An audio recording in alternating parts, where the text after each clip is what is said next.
पाकिस्तान की तरक्की के लिए हुकूमती पॉलिसियों पर अमल दरामद में पूरा साथ देंगे। आर्मी चीफ की वजीर आजम को यकीन दहानी।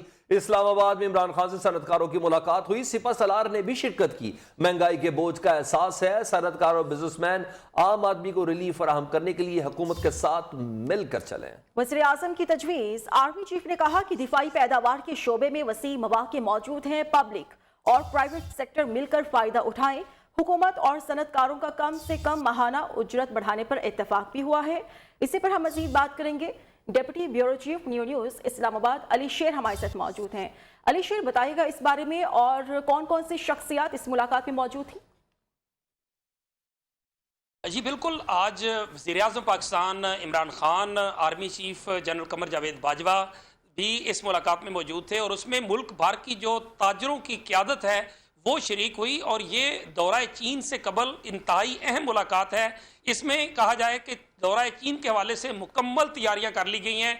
इससे पहले इंटेलिजेंस के हवाले से जो आर्मी चीफ की मुलाकात थी, DGI-SI की मुलाकातें थीं, जो वज़रा की मुलाकातें थीं, और अब ताजरों की मुलाकात। एक तरह से पाकिस्तान पूरी तैयारी के साथ चाइना जा रहा है, पाकिस्तान के वज़ीर आज़म। और उसमें अहमियत की बात जो थी आज की, वो इन ताजरों से मुलाकात थी। उसका मकसद ये था कि जब वज़ीर आज़म चीन जाएँ तो वहाँ वो किन किन शोबों को एड्रेस करें, किन किन से मुलाकातें करें, क्या क्या लेकर आएँ, और यहाँ पाकिस्तानी ताजर जो है वो क्या करने को तैयार हैं।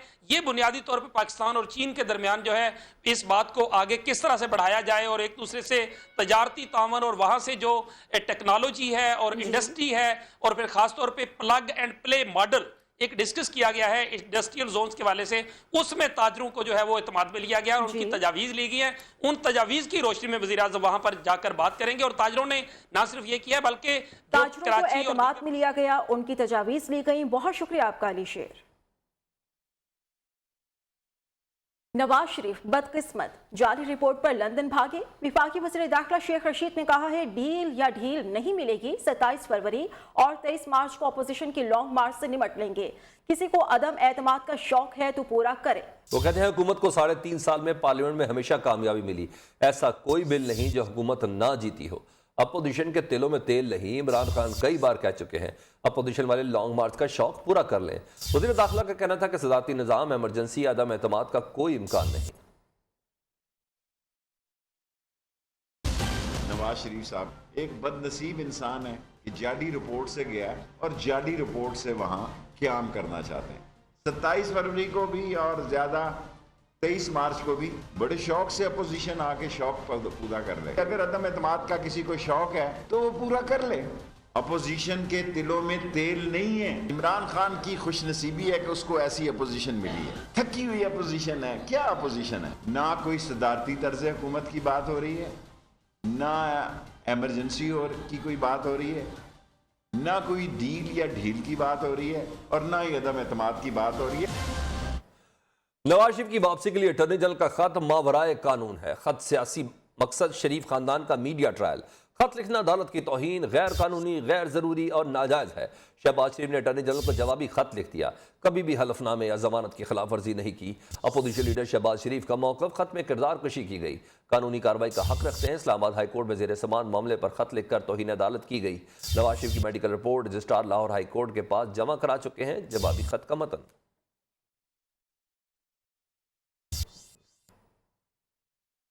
पंजाब के वज़ीर जेल खाना जात फयाजुल हसन चौहान ने कहा है कि साबिक वज़ीर आज़म नवाज शरीफ नेल्सन मंडेला नहीं बल्कि गवाल मंडेला है।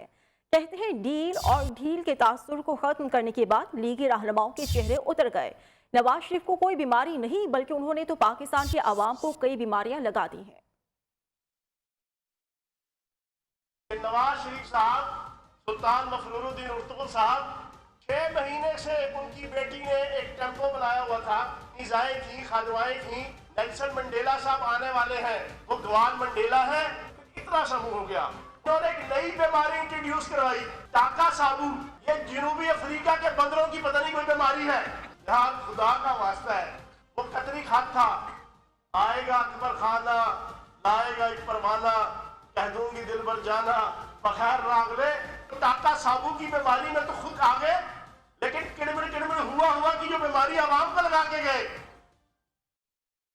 वज़ीर आला सिंध का बल्दियाती तरमीमी कानून पर अपोजिशन की तजावीज़ पर 100% अमल करने का ऐलान। मुराद अली शाह कहते हैं कि बलदियाती कवानीन में तब्दीली के लिए नासिर हुसैन शाह ने सियासी जमातों से बातचीत की। कानून जल्दी में बनाया गया था, कहा था तरामीम के लिए तैयार है। इस हवाले से सियासी जमातों से तजावीज़ भी ली थी। हमने मर्दमशुमारी पर एतराज़ किया था। जब तक मर्दमशुमारी की अपील फाइनल ना होती नया कानून नहीं बना सकते थे। हमारे पास 9 दिन थे, इस वजह से हमने कुछ जरूर जल्दी की। अगर सारे काम आप इवॉल्व कर देंगे तो फिर बाकियों के रहने की जरूरत क्या है। बेस मैनेज बोर्ड तो पहले ही हमने किया हुआ था, लेकिन वो भी क्रेडिट ले लिया। स्टूडेंट यूनियन हमने पहले ही बहाल की थी, वो भी अच्छी बात है। हम पीटीआई से भी मिले हुए, हम एमक्यूएम से भी मिले हुए। भाई जिन्होंने पीटीआई को वोट दिया था उनसे आप पूछ लें, जो हालत की है मुल्क की, जिनका आपने नाम लिया, वो एलिवेटर पे चढ़ा रहे थे, आपको याद है ना। अब वो बुर्ज खलीफा पे पहुंच गए, अब उनका छलांग लगाने का टाइम आ गया। इंशाल्लाह ताला सिंध तरमीमी कानून पर फैसला वोट से ना हुआ तो सड़कों पर होगा। कन्वीनर एमक्यूएम पाकिस्तान खालिद मकबूल सिद्दीकी का सिंध हुकूमत को वाज़ेह पैगाम। कहते हैं अवाम सड़कों पर आ जाएं तो नक्शा बदल देंगे। एमक्यूएम पाकिस्तान टकराव की सियासत पर यकीन नहीं रखती, इसलिए अदालत से रुजू किया है। ख्वाजा इजहारुल हसन ने जमात इस्लामी के धरने को जिम्मेदार करार दे दिया। कहा कि अमीर जमात कराची ने पूरी जमात इस्लामी को मामू बनाया। वज़ीर आज़म पूरे मुल्क में बाइख्तियार लोकल गवर्नमेंट बनाएंगे। जब भी नाम नेहाद जमहूरियतें रही हैं तो बुनियादी जमहूरियतें गायब हो जाती। 22 करोड़ अवाम को इज्जत के साथ जिंदगी गुजारने का हक हासिल नहीं। अगर वोट ने फैसला नहीं किया तो रोड को फैसला करना पड़ेगा। सिंध के शहरी इलाकों की तारीख बताती है कि यहाँ की अवाम जब रोड पे आ जाए तो इस्लामाबाद का मंजरनामा तब्दील हो जाता है। वडेरा हुक्मरान कभी भी आम पाकिस्तानियों की जिंदगी में तब्दीली की ख्वाहिश नहीं रखता। सिंध के लोगों को ये मुबारकबाद देना चाहता हूँ। वडेरा गैंग से आपको आज़ाद कराने की तरफ ये पहला कामयाब कदम है। कल तक मैं ये कह रहा था कि पीपल्स पार्टी ने हाफिज नईम साहब को मामू बना दिया, लेकिन आज मैं ये कह रहा हूँ कि हाफिज नईम साहब ने पूरी जमात इस्लामी को मामू बना। पीपल्स पार्टी को आपको तस्लीम नहीं करना चाहिए। हमें बड़ी उम्मीद थी आपसे। सिंध में नौजवान बेरोजगार, सेहत और तालीम का कोई निज़ाम नहीं। इख्तियारात दिए बगैर गली कूचों में तरक्की नहीं हो सकती। सरबराह PSP मुस्तफा कमाल कहते हैं कि सूबे से डिस्ट्रिक्ट तक पैसे पहुँचने का कोई मैकेनिज्म ही नहीं। काले कानून के खिलाफ PSP ने 5 साल पहले 16 नुकात दिए। आज ये नौबत आ गई है कि कचरा उठाने वाला कोई नहीं। सुप्रीम कोर्ट का फैसला हमारे मौक़िफ़ की तायीद है। जस्टिस उमर अता बंदियाल पाकिस्तान के चीफ जस्टिस बन गए। सदर मुमलिकत ने हलफ लिया। वज़ीर आज़म मुसल्लह अफवाज के सरबराहान की भी तकरीब हलफ बर्दारी में शिरकत हुई। सुप्रीम कोर्ट पहुंचने पर गार्ड ऑफ ऑनर दिया गया। नए चीफ जस्टिस उमर अता बंदियाल ने कहा है कि ज़ेरे इल्तिवा मुकदमात का बोझ कम करना अव्वलीन तरजीह है। वुकला तैयारी करके आएँ, इल्तिवा से गुरेज करें।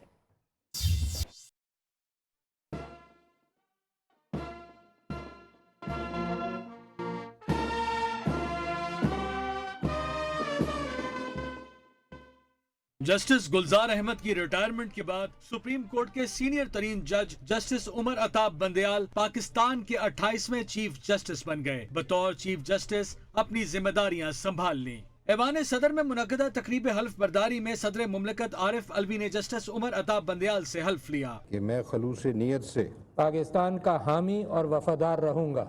पाकिस्तान का हामी और वफादार रहूंगा।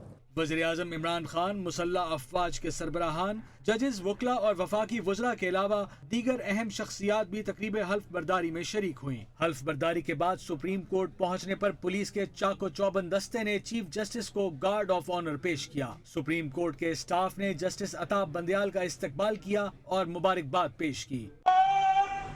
नीचे बंद करेगी, नीचे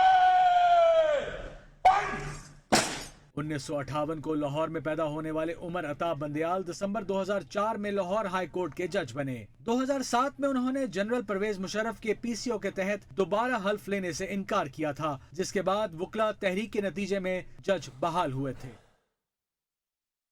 सिंध काबीना ने बंडर और बड्डो जज़ायर को प्रोटेक्टेड फॉरेस्ट डिक्लेयर करने की मंजूरी दे दी। नोटिफिकेशन जल्द जारी किया जाएगा। वज़ीर जंगलात सिंध तैमूर तालपुर ने काबीना को जज़ायर के हवाले से ब्रीफिंग दी।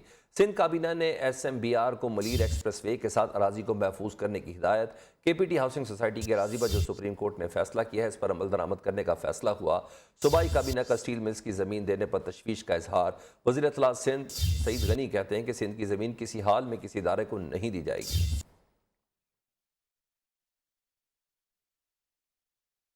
मारूफ कारोबारी शख्सियत मियां मंशा ने तमाम सियासी जमातों को मुल्क की तरक्की के लिए मिलकर बैठकर पॉलिसी बनाने की तजवीज़ पेश की है। उन्होंने कहा है कि सियासतदानों को इल्ज़ाम तराशियां खत्म करना होंगी, मुल्क को हमसाय ममालिक के साथ भी सुलह करना पड़ेगी। लाहौर में ताजिर बरादरी से खिताब में मियां मंशा ने तजवीज़ पेश की है कि सियासी जमातें एक दूसरे पर इल्ज़ाम तराशी की बजाय मिल बैठकर मुआशी तरक्की की पॉलिसीज बनाएं। हुकूमत को नुकसान में जाने वाले तमाम इदारों की निजकारी करना होगी। उन्होंने कहा कि तमाम ममालिक को तनाज़ात से निकलना होगा और तमाम ममालिक को मिलकर ही तरक्की का रास्ता तय करना होगा।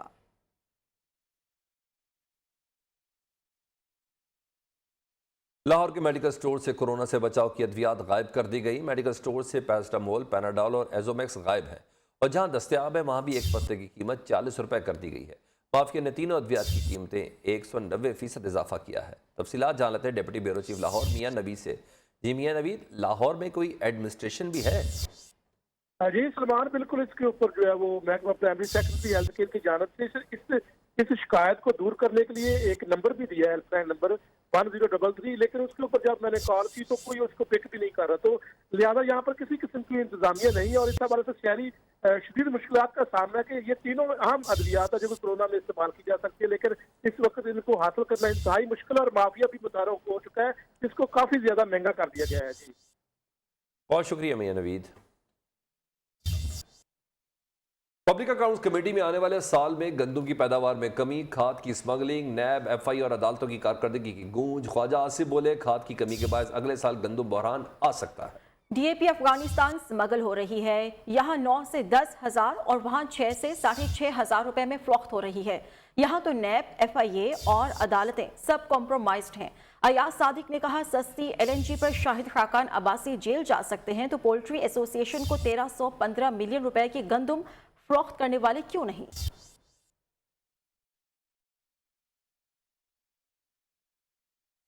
और अब एक नजर टॉप 5 न्यूज पर।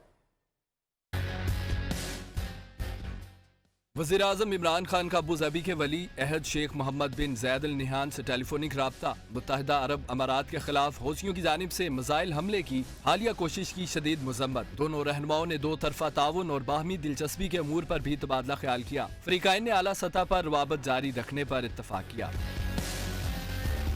पीटीआई की खातून एमएनए और पार्लिमानी सेक्रेटरी ओवरसीज पाकिस्तानीज जवेरिया जफर पर पार्लियामेंट लॉजेस में फायरिंग। खातून के शोहर हैदर अली के खिलाफ मुकदमा दर्ज, मुलजिम गिरफ्तार। डिस्ट्रिक्ट कोर्ट ने 14 रोजा जुडिशल रिमांड मंजूर कर लिया। जवेरिया जफर के मुताबिक शोहर ने मामूली बात पर झगड़ा किया, फायरिंग की।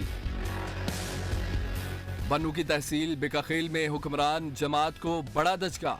तहरीक इंसाफ ज़िमनी इलेक्शन की दौड़ से भी बाहर। इलेक्शन कमीशन ने मलिक शाह मोहम्मद के बेटे की नाअहली के बाद पीटीआई के लिए मुतबादिल उम्मीदवारों के दरवाजे भी बंद कर दिए। पेट्रोलियम बहरान के इल्जाम में गिरफ्तार साबिक डीजी ओगरा की जमानत मंजूर। लाहौर हाई कोर्ट ने शफीउर रहमान समेत 4 मुलजमान को 5-5 लाख रुपए के मुचलके के एवज रिहा करने का हुक्म दिया। कराची में दुआ मंगी अगवा केस के मरकजी मुलजिम के फरार में मुबैना मुलव्विस कोर्ट पुलिस के मजीद 2 एहलकार गिरफ्तार। जेल में मुलजिम से मुलाकात के लिए आने वाले भी शामिल तफ्तीश। Superior university Azra Nahid medical college में स्टूडेंट्स के एजाज में ओरिएंटेशन तकरीब। Chairman superior university professor doctor Chaudhry Abdurrahman का कहना था कि अजरा नाहिद मेडिकल कॉलेज शोबा तिब की तालीम के फरोग में मुल्क का नामवर इदारा बन चुका है। सुहेल अब्बास बलोच रिपोर्ट के साथ।